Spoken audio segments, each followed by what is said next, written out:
What's happening, guys?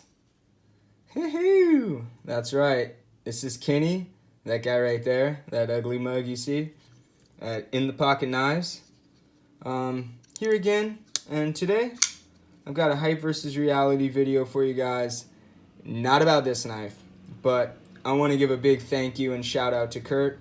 The last unboxing, that surprise unboxing, was unboxing this guy.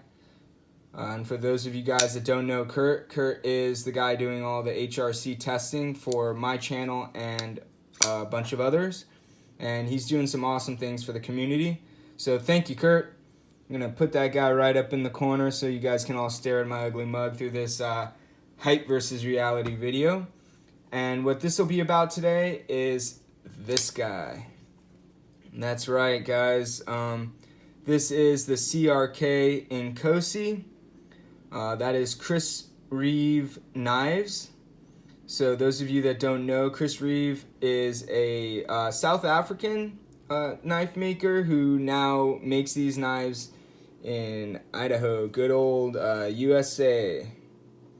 But yeah, so it's going to be about this knife today, guys. And first things first, I want to give a huge shout out and thank you to River's Edge Cutlery for getting this knife in my hands. For those of you that didn't see this unboxing, I will be doing a small partnership with River's Edge Cutlery. They will be giving me a small discount on knives in order to just give them this shout out right here, just saying, hey, go check out their shop. They are a small shop in Ohio that it's just really ran by some really cool guys, and the way I got hooked up with them was really just as a customer.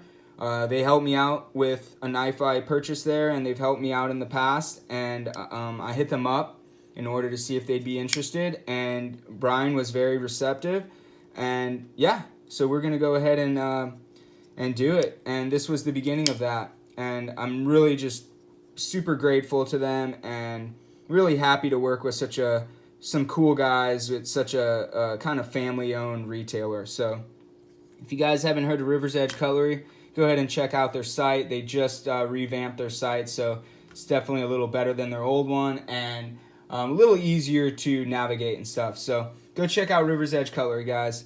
First things first, I'm going to go ahead and talk about this knife, and we are going to do it in the hype versus reality fashion, which for those of you that don't watch my channel and this is your first video, I do the hype. I talk about the hype on this knife.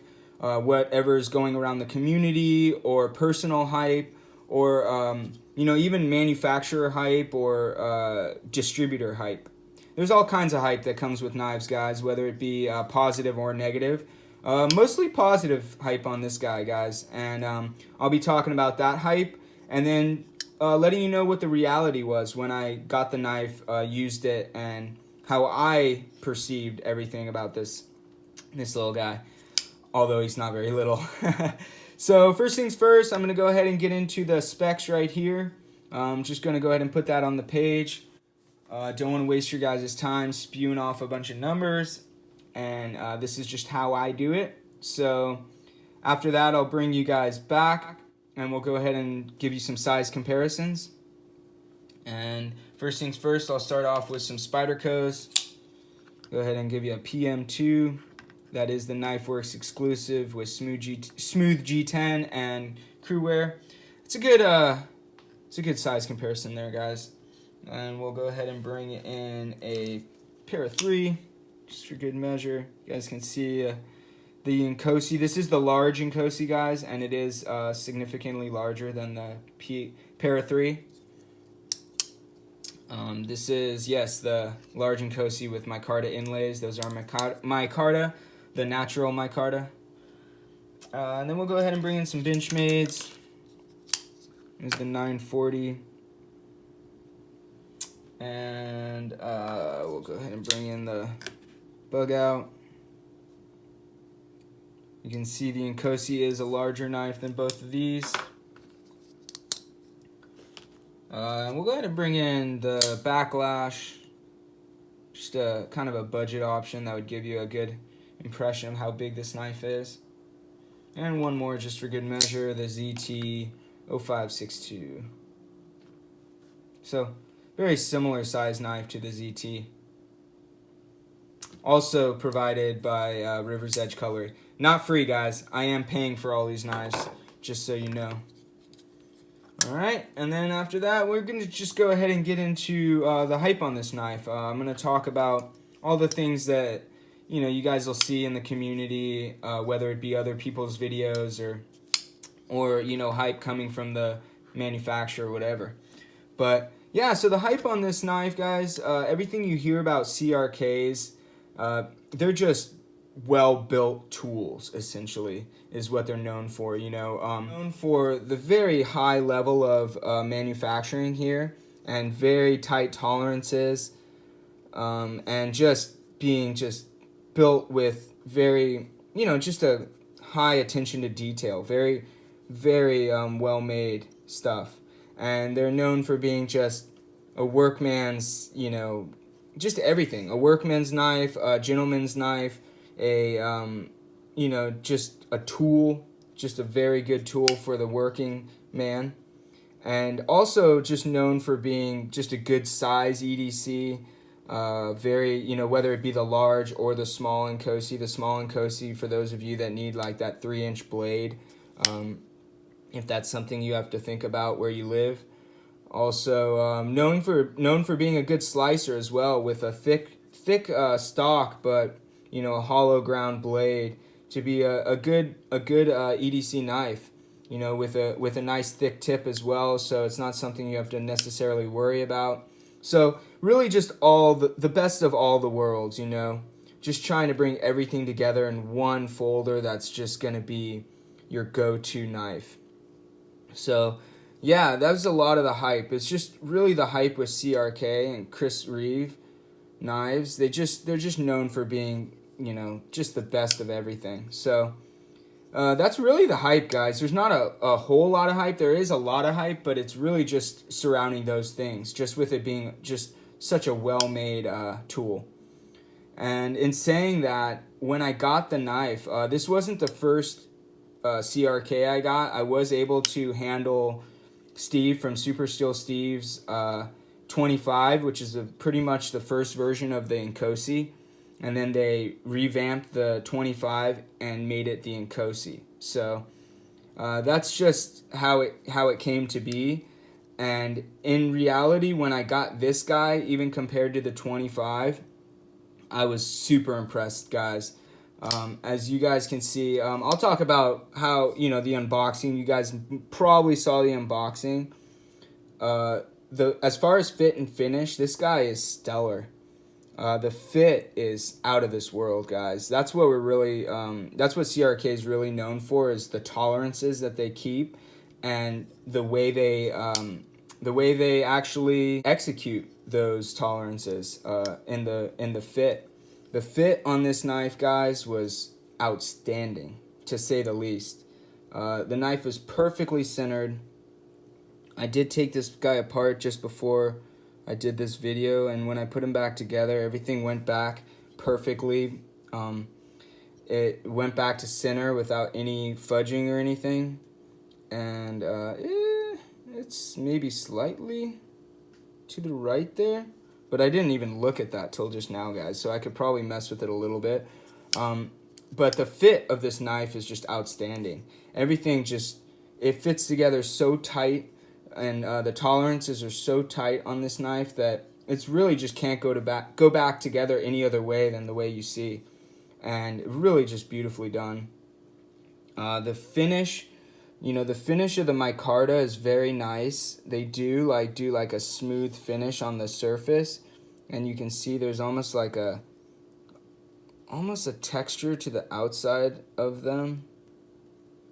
But yeah, it is just done excellently as far as finish, and this stonewall, like this bead blast, really accents it nicely. And the way that they fit, the fit of the micarta is done exceptionally as well. Really no gaps or anything that you'll see here. Just really beautifully done.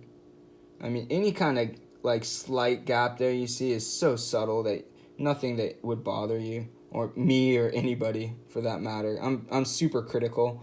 So if it's not bothering me, I highly doubt it would bother anybody. But yeah, Micarta's done just amazingly. Really well done. Just beautifully done. And then you guys can see this is one thing that the Inkosi's different. The way that the clip is angled towards the center and the way that they cut the micarta around that is beautifully done. And I will say, guys, I do like this better than the 25. Spoiler alert, guys. I was going to do that at the end, but I mean, just right off the bat, I really liked the Inkosi over the 25. Just for that, much less. I do love the inlays and everything, although I'm sure, I don't know if the Inkosi, if the 25 comes with inlays as well. And I don't even know if the 25 is still available, but probably should have looked that up. I don't think it is, though. I think the 25 was replaced by the Inkosi, from what I understand.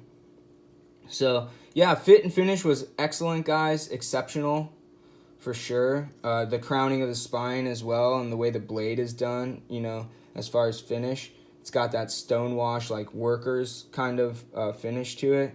And you guys can see, I did a lot of work on this knife, and you can't really see any of the marks from that. So, really nicely done as far as that's concerned. And then, you know, the jimping and everything's knocked down perfectly. So this jimping's just right as far as grip is concerned. So that's excellent, guys. So really nice fit and finish. Action, guys, when I first got this, it is nice and snappy. And you can fling it out from the thumb studs. It was a little stiffer when I first got it, but it did wear in really nicely. And it would drop free as soon as you release the lock bar. So that's a nice touch. I did take this thing apart since then. Oh, and you guys can spidey flick it, although it definitely will dig into your finger if you don't have tough fingers. It will start to hurt that fingernail.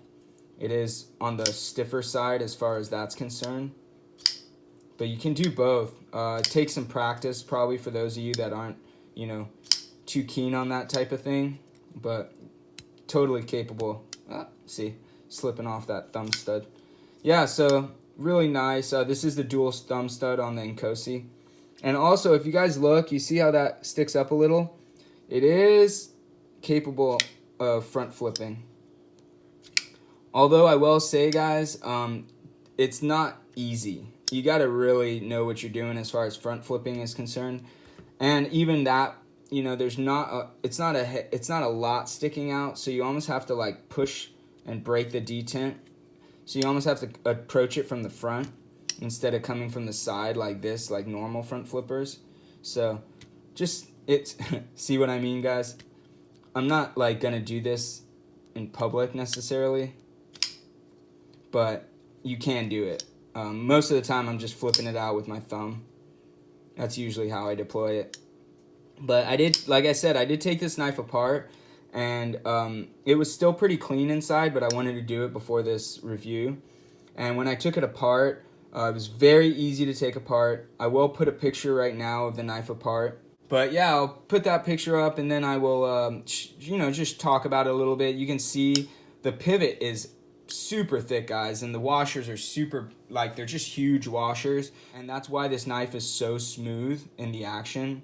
It is one of the smoothest knives I've ever handled as far as I don't know, you guys probably hear about that cloudy feeling, the way that these washers feel because of that huge surface area, and then also the milling to keep down the surface area on that. It just makes a very steady, very sturdy knife. It's very, there's really no play at all because of all that surface area on the washers. And that pivot size, it's a huge pivot. So, when we're talking about this thing, that's part of the reason this is such a sturdy, great work knife. And the tolerances are so tight. Because of how big those washers are, it definitely keeps the surface area on that tang very broad. So, it keeps a very, very, it's just a very sturdy type of pivot system. And I know a lot of guys give this Inkosi some slack because it is a normal pivot and it's not a bushing pivot like the 21. And I haven't handled a 21, so I can't compare those two knives. but I can compare the 25 to the Inkosi, and I like the Inkosi much better. In saying that, yeah, super smooth action, guys, and really impressed by the fit of this knife in general. And in taking apart, it just solidified that just a really beautifully done knife. And yeah, and that action is just stellar, really nice, super smooth. And I did use nano oil on it this time, and I used the heavy knife pivot lube for the detent ball, and it seems to be very smooth and free falling when you disengage the lock bar. I like it. I probably will try the lithium and maybe even the heavy on the pivot, on the KPL heavy, just to see how that goes. But I do like the nano oil, and it seems to work very well, even though I know Chris Reeve would tell you not to use nano oil, to use the lithium grease that they provide. But it works great with nano oil too, guys, just so you know, if you don't have the lithium grease. Yeah, and saying that, as far as the handle's concerned from the 25, I like this a lot better. The 25 did stab me with the pocket clip personally, and this pocket clip just disappears. As soon as I got this one, I was like, oh yeah. And the natural micarta inlays fill the hand even nicer.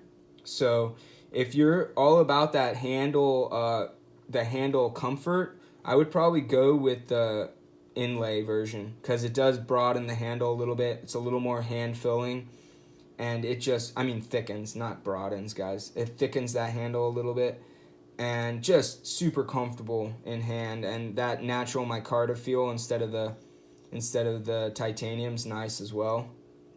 So really beautifully done on the inlays, and I would prefer that over the solid titanium construction personally.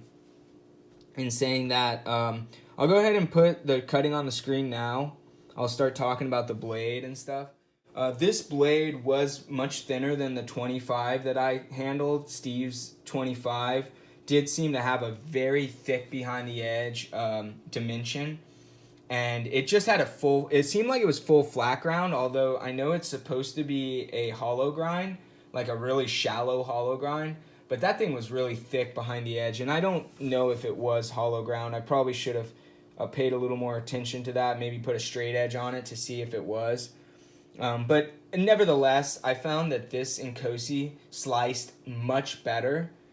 Even with the thick stock that these have, it was really just a slicing beast. And I had no issues going through 6 thick cardboard, or 4 to 6. Even I think I went through even 8 at one point thick of double-walled corrugated. And it really just, oh man, it just sliced through and was just a pleasure to use. With everything that I put it up against. It just really did very well. And the S35 on this example is done extremely well, guys. If you don't know a lot about S35, S35 VN is the upgrade to S30V, which was also created by Chris Reeve and some other knife makers. And it was created with the CPM process by Crucible Industries.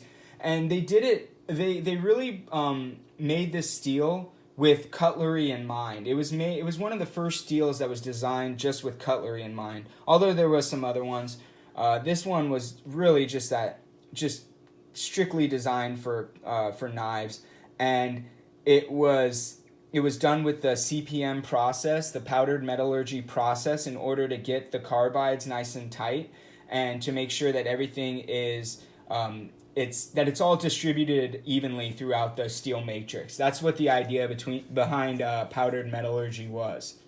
Excuse me, guys.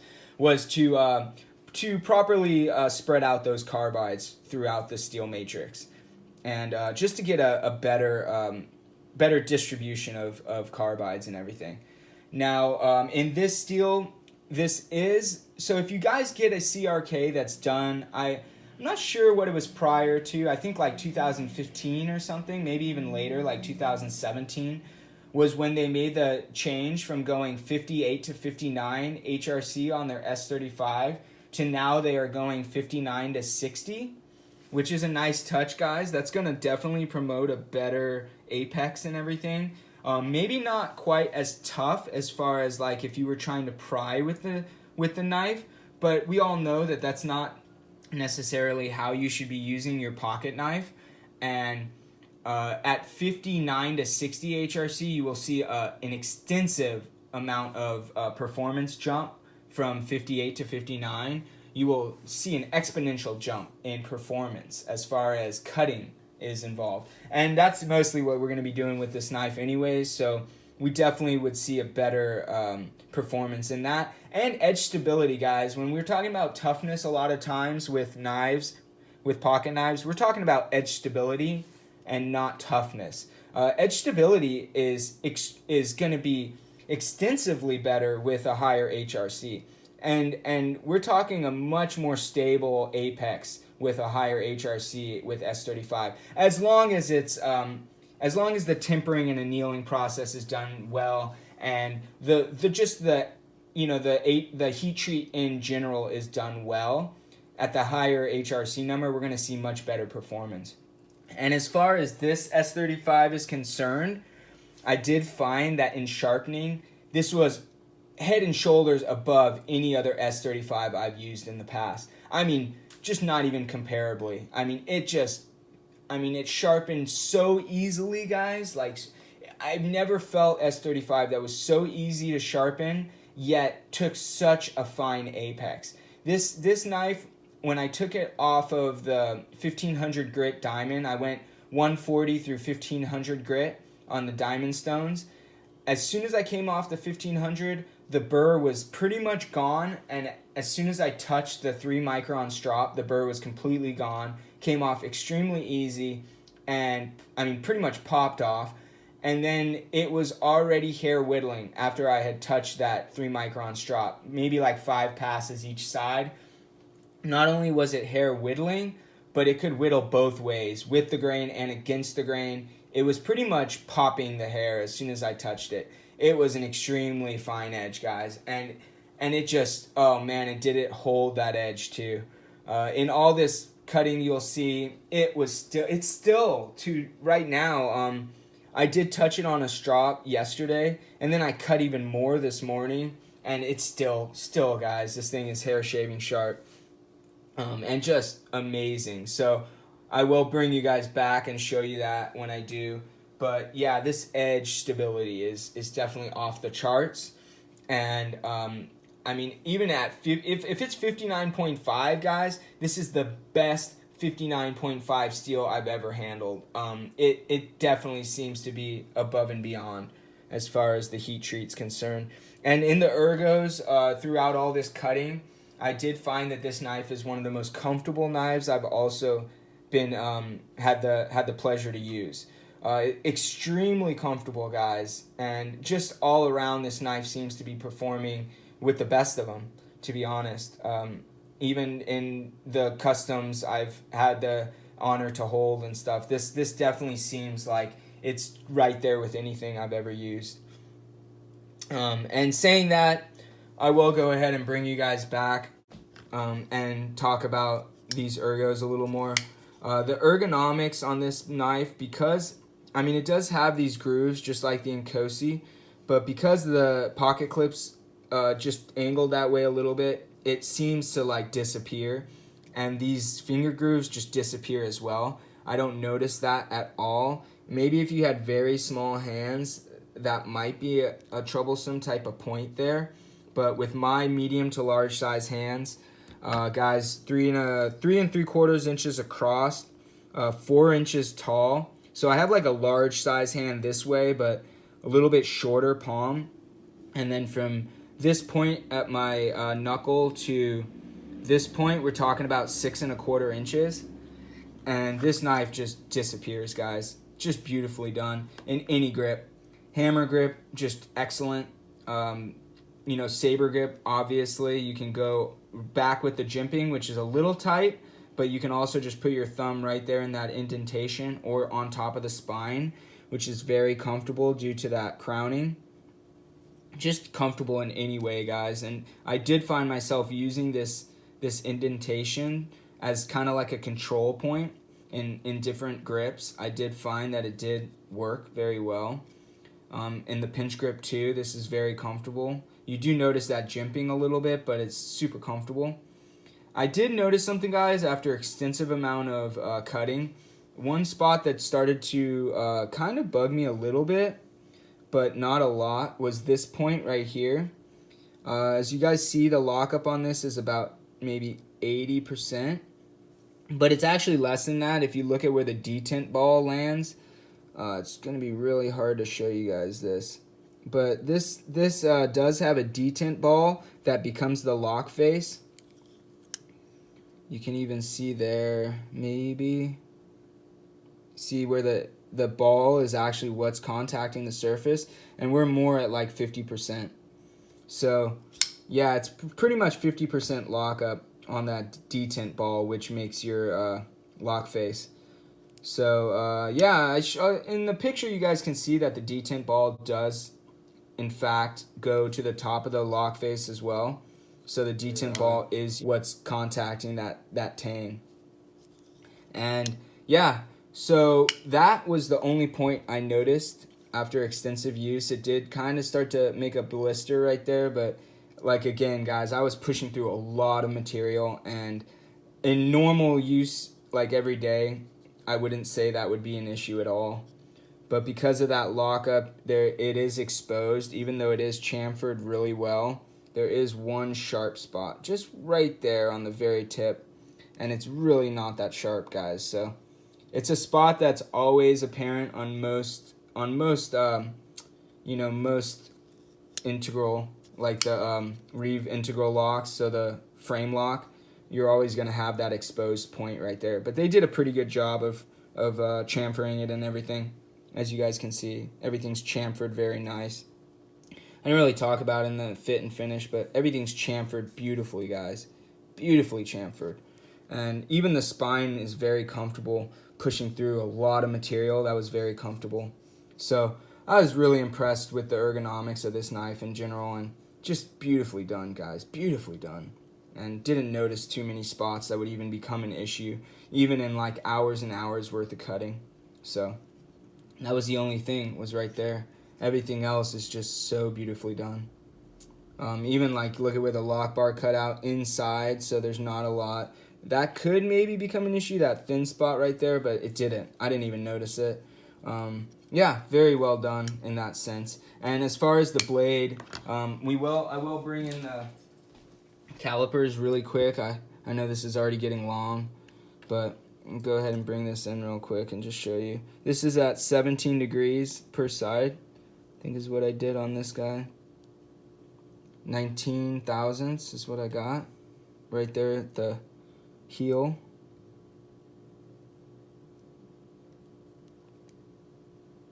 18 thousandths right there in the flat. So again, that's extremely good for how thick this stock is. 17 even right at the belly, and that was just right at the shoulder behind the secondary.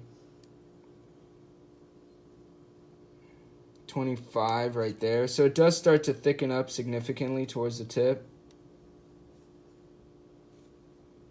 Yeah, 34 at the tip. So it does thicken up a lot. You guys can see that. There's not a whole lot of distal tapering. But that makes this knife even more versatile, because you can really pry with that even. Very nicely done. It does stay pretty much the thickness until right here where it starts to taper. And you guys, I'll show you this even though it is on the specs at the beginning. So that's, 0.138, 138 thousandths, which is just about 9/64. Let's see, what is that in millimeters? Yeah, 3.55 millimeters. So nice thick stock, and really well done as far as getting that thin behind the edge, get that hollow grind. It's gonna lengthen the life of the knife as well, because you can sharpen it. Subsequent sharpenings aren't gonna thicken it up as quickly. So that's a really nice touch, guys. And it just, God, man, this thing was just a slicing demon. I really enjoyed using the knife, and it really does well. As far as carry goes, this clip is done beautifully. It does stick up kind of far, like you guys can see it sticks up, but then it comes back flat, which is really nice touch. I think this comes up higher than normal ones because of this micarta inlay, but I didn't notice it because of how close it is to the micarta. It really just disappears, even though it sticks up a little higher than the average CRK.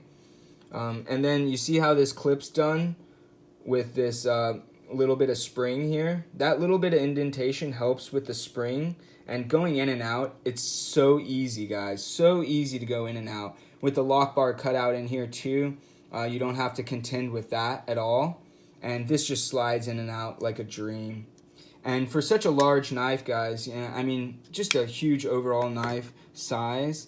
You got one, we already saw this, 1, 2, 3, 4, 5, 6, 7, 8. Yeah, 8.5 inches, guys.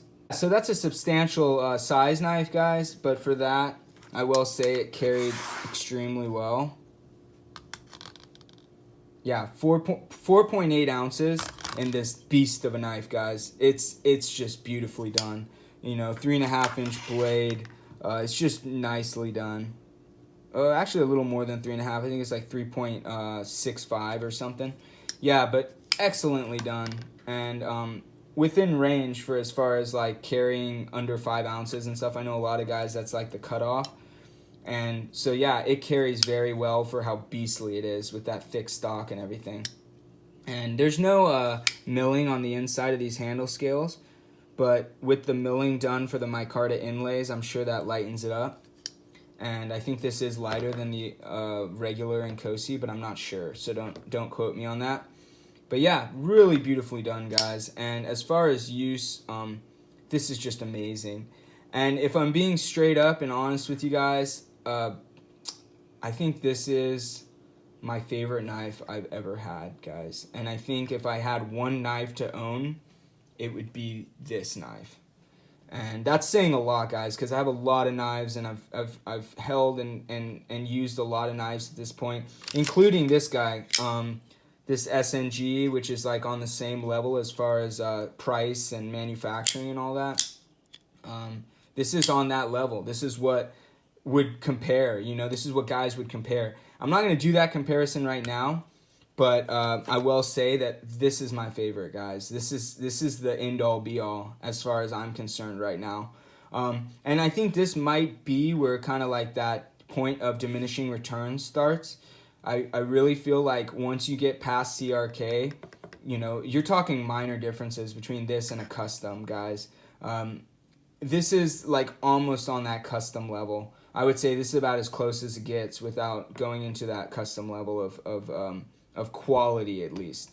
Quality and tolerances and all that. So my hat's off to Chris Reeve and for the way they make these knives. I absolutely am blown away. And even concerning like the heat treat and all that, blown away, guys. I am going to be sending this knife to Kurt, and we will see what the HRC number comes up at. But I would almost guarantee that it's going to be within spec.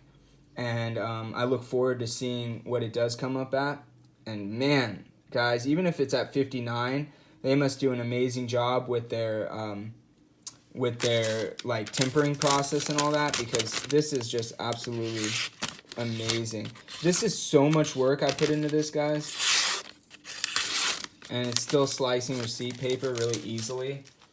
And again, I put even more work on this morning after I stropped it back last night, and barely stropped it. I didn't even strop it for very long. So, just an awesome knife, guys, and I would suggest it to anybody. They are available at River's Edge Cutlery right now. Go ahead and go over there and grab one and let them know I sent you, if you can. And then I really appreciate all you guys watching this, and I hope you guys have a great day. And thanks. Later.